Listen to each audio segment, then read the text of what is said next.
ગુજરાત રાજ્યના શિક્ષણ મંત્રી ડોક્ટર પ્રદ્યુમન વાજાએ આજે કચ્છના ભુજ સ્થિત સ્મૃતિવન સ્મારકની સપરિવાર મુલાકાત લીધી હતી। આ મુલાકાત દરમિયાન મંત્રીએ 26 જાન્યુઆરી 2001ના વિનાશકારી ભૂકંપમાં જીવ ગુમાવનારા હજારો નાગરિકોની યાદમાં તૈયાર કરવામાં આવેલા આ મ્યુઝિયમ અને સ્મારકની ઝીણવટભરી વિગતો મેળવી હતી।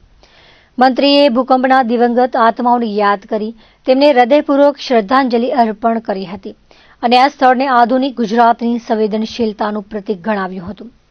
સ્મૃતિવનની વિશેષતાઓ અંગે વાત કરતા શિક્ષણ મંત્રીએ જણાવ્યું હતું કે વડાપ્રધાન નરેન્દ્ર મોદીના માર્ગદર્શન હેઠળ નિર્માણ પામેલું આ સ્મારક ખરા અર્થમાં અદ્ભુત અને અકલ્પનીય છે। આ માત્ર એક સ્મારક નથી, પરંતુ કચ્છના ખમીર અને પુનઃનિર્માણની ગાથાનું જીવંત ઉદાહરણ છે। તેમણે ઉમેર્યું હતું કે જે રીતે ભૂકંપ બાદ કચ્છ ફરી બેઠું થયું અને વિકાસની નવી ઊંચાઈઓ સર કરી તેની સુંદર પ્રસ્તુતિ અહીં જોવા મળે છે। વધુમાં મંત્રીએ સ્મૃતિવનના વૈજ્ઞાનિક પાસાઓ પર ભાર મૂકતા કહ્યું હતું કે અહીં ભૌગોલિક પરિસ્થિતિઓ અને ભૂકંપ આવવાના કુદરતી કારણોની જે રીતે વૈજ્ઞાનિક દ્રષ્ટિકોણથી રજૂઆત કરવામાં આવી છે તે ખૂબ જ પ્રશંસનીય છે। મુલાકાતીઓ અહીં આવીને ભૂકંપ જેવી કુદરતી આપદાઓ વિશે ઊંડાણપૂર્વક સમજી શકે છે।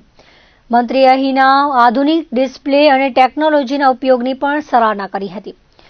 ડોક્ટર પ્રદ્યુમન વાજાએ વધુમાં જણાવ્યું હતું કે આ સ્મૃતિવન આવનારી પેઢી માટે એક પ્રેરણા સ્ત્રોત બની રહેશે।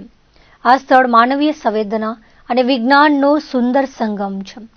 મંત્રીની આ મુલાકાત સમયે તેમની સાથે પરિવારના સભ્યો અને નજીકના મિત્રો પણ ઉપસ્થિત રહ્યા હતા। આજ રોજ પરિવાર અને મિત્રો સાથે આ સ્મૃતિવનની મુલાકાત લીધી। 26 જાન્યુઆરી 2001ના રોજ જે ગોજારો ભૂકંપ આવ્યો અને એ ભૂકંપ દરમિયાન હજારો લોકો અકાળે મૃત્યુ પામ્યા, ત્યારે મૃતકોની યાદમાં આ સ્મૃતિવનનું નિર્માણ શ્રી નરેન્દ્રભાઈ મોદી સાહેબના માર્ગદર્શનમાં થયું છે।